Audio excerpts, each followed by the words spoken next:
Hey everybody, it's Alden Shinola coming to you with thoughts for the weekend for this Friday, February 22nd, 2013. So we start off, as always, with the unemployment numbers. Sticking right there at about 342. I guess the yearly average, 360. Seems to be exactly where we were 1 year ago today. It's amazing how these numbers just don't really change anymore. They used to be pretty big spikes up and down, and now they keep them nice and level by estimating a lot of the information. I guess they had to estimate numbers because they didn't get the numbers in from certain states, such as California, Virginia, Hawaii, DC. So they went ahead and just estimated those numbers right back to a year ago level. So, you know, everything looks just nice and tidy. But nothing to see here. Economy's doing great. Enjoy your recovery. 2 weeks ago I talked about how the Department of Homeland Security was purchasing another, what was it, 21.6 million rounds, and this is in addition to the like 1 billion rounds they bought last year. And posed the question, what could the Department of Homeland Security be needing all those bullets for, right? Yeah, I mean, they claim training. Well, there's actually some proof of that, something to back up their statement about training. There's a story circulated the last couple of days about DHS law enforcement ordering these targets called no hesitation targets. These targets, if you've seen them, I'll link to the story obviously below, that showed American citizens, normal everyday people, pregnant women, teenage girls, young mothers, old ladies, old men, even a young child of probably 5 or 6 years old, presented them as targets for the police, for DHS to practice against. How sick do they have to be? I mean, I understand what they were saying. They said these are no hesitation targets, meaning to teach cops to not hesitate when presented with someone as innocent as a 5 or 6 year old child, or a pregnant woman, or a young mother with her baby in her hand. Talk about trying to desensitize law enforcement for what is to come or may come. Well, they were targets were made by a company called Law Enforcement Targets Inc. And I'll go ahead and link their website below, because as of last night they've put out a statement on their website right on the home page that apologizes for the no hesitation targets, saying they understand that they were pretty offensive to some people, and they went ahead and stopped selling that product.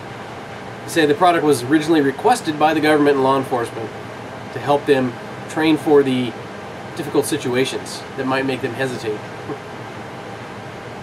Gun control still seems to be in the news a lot lately. It seems like the more we go forward, the more it just gets worse and more bizarre and more Orwellian every single day. There's some good news and some bad news in the gun control debate. You know, you have a lot of states putting out crazy gun control laws in the last few weeks. One of the House members in the Missouri House put forward a bill that would make it a crime punishable by jail time if anyone in Missouri were to introduce a gun control bill into the House or Senate, whatever they call it there, the state government. Now granted, that probably won't get passed.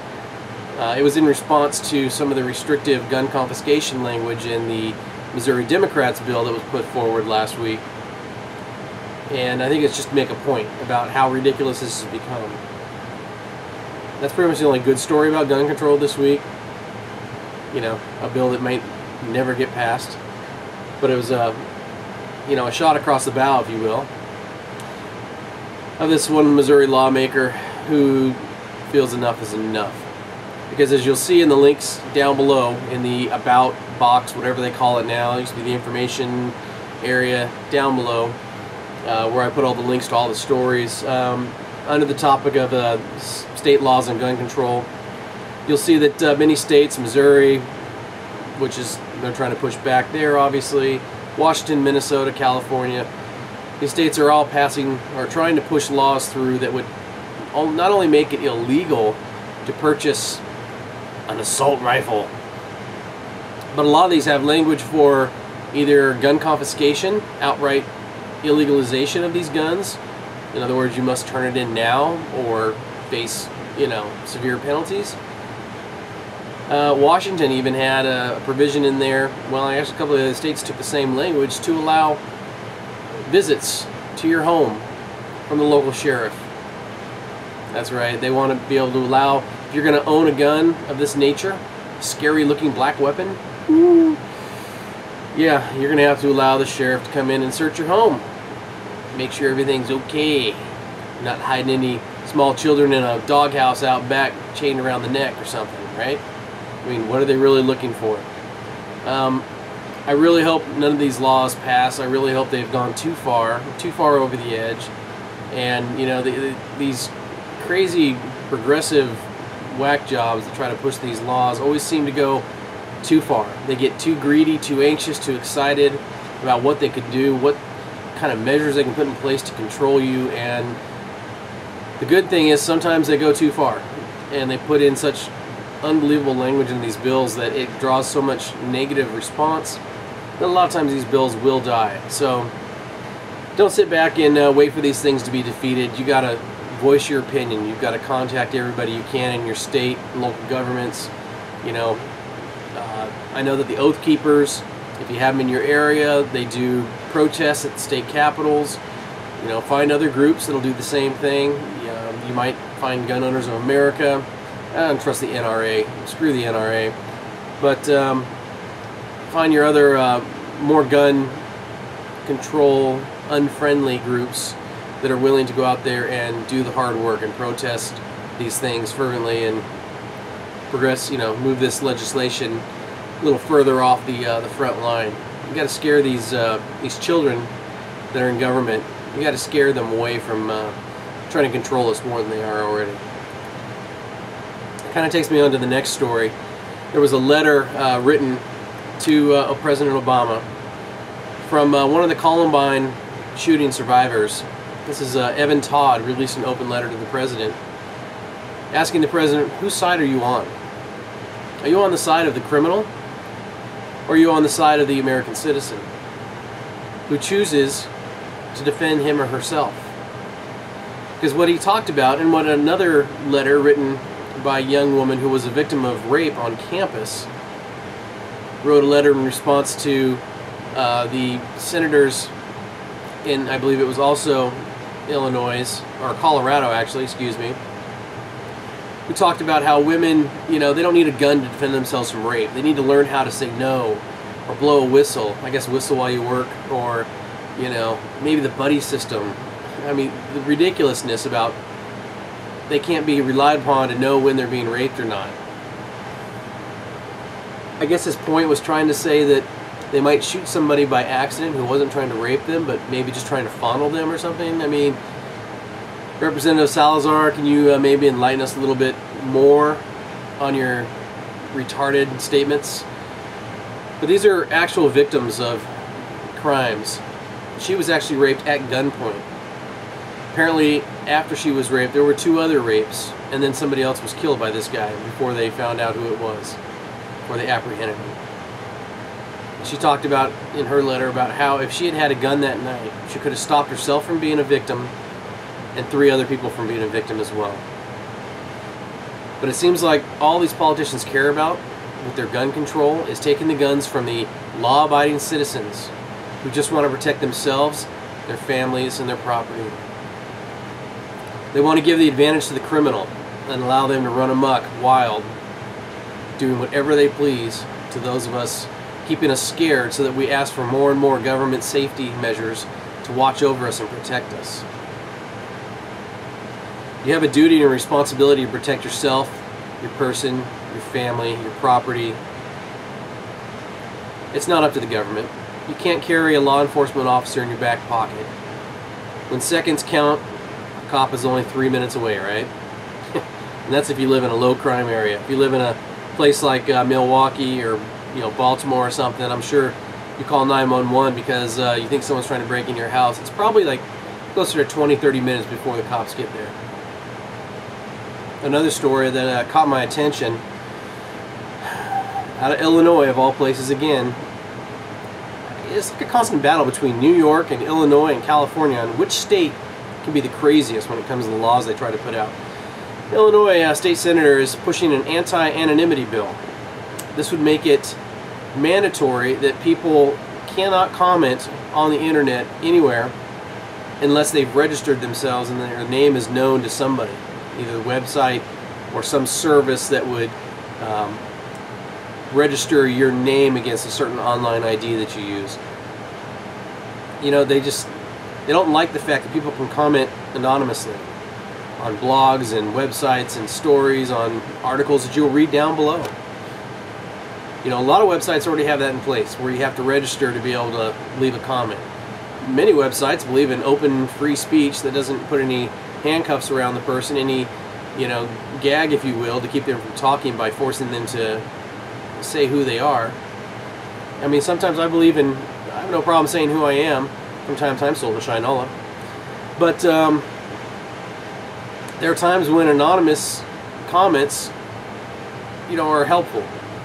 I understand that a lot of times people leave anonymous comments and it's very rude, and the things they say sometimes are just unbelievable, and they're just hiding behind, you know, their whoever they pretend to be. But you know, you can't allow them to take away the freedoms like this. You have to have some anonymity out there to be able to bring up and talk about certain subjects. That way you don't have to fear reprisal from law enforcement. There is a group out there that is doing its part to try to build a new internet, if you will, a mesh network of wireless internet connectivity. Okay, this is, I think Commotion is the name of the network. They have, I think it's hackdc.org that is working to build some of these mesh networks, that allows, well, in the story they call it hackers, to allow people to remain completely anonymous and off the grid, off the government-controlled internet that is controlled by the big ISPs, Googles, and those people. Funny thing is, they're using the government to build these networks by saying that the research and the funding to build these networks will actually help, you know, people who are under the control of dictators in other countries communicate freely when the government shuts down the standard internet. So they're helping build these weapons that can be, or I'm sorry, these tools that can be used against other governments, like, you know, our own. It's awesome. The story I'm going to talk about now is about something that's kind of gotten out of control in this country, and not enough people are standing up to do anything about it. These stories keep coming out, and you always hear the same thing. Well, that's an unfortunate thing. We're going to look into it. It's a training issue. We're going to make sure this doesn't happen again. Yada, yada, yada. What am I talking about? I'm talking about the systematic humiliation, the molestation, the incarceration going on by the TSA at airports.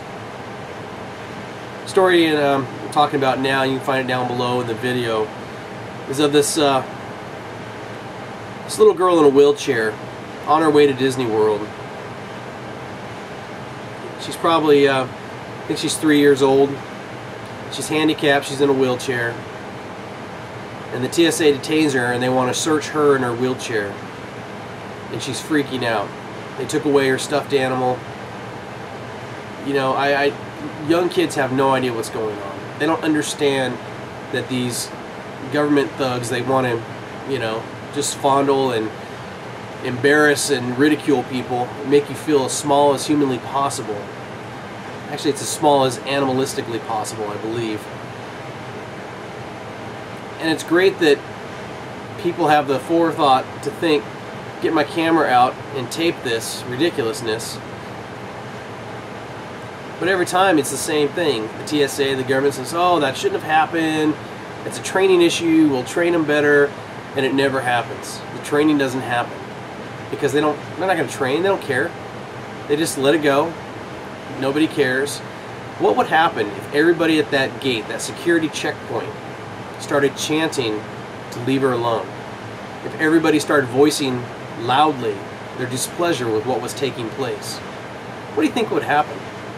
Besides the obvious overreaction by the government and probably trying to shut the airport down, how fast do you think, if this started happening everywhere, every time something like this happened in an airport, if people started getting angry and upset? I'm not saying start a riot, I'm not saying physically harm the TSA, but belittle them. Make them feel, make it so that nobody wants to do that job. Nobody wants to live with that kind of disgust from the American people. This has got to stop. The TSA has got to go. The DHS has got to go. You know, the feel-good story of the week, you have a lot of gun manufacturers that have decided that if state and local governments no longer want to allow their citizens to exercise their Second Amendment rights, a lot of these gun manufacturers and parts suppliers and gun shops, large ones, have decided they are no longer going to sell to law enforcement or government agencies within the states or local jurisdictions that pass restrictive gun bans on their people. And we're talking about a lot of the major ones: Olympic Arms, LaRue Tactical, EFI, Cheaper Than Dirt. We have a lot more that are joining. Armalite, who produced the AR-15 or the M16 for the military back in the 60s. And AR, people like to say, oh, that's from Armalite. Well, it's, yeah, Armalite Rifle 15.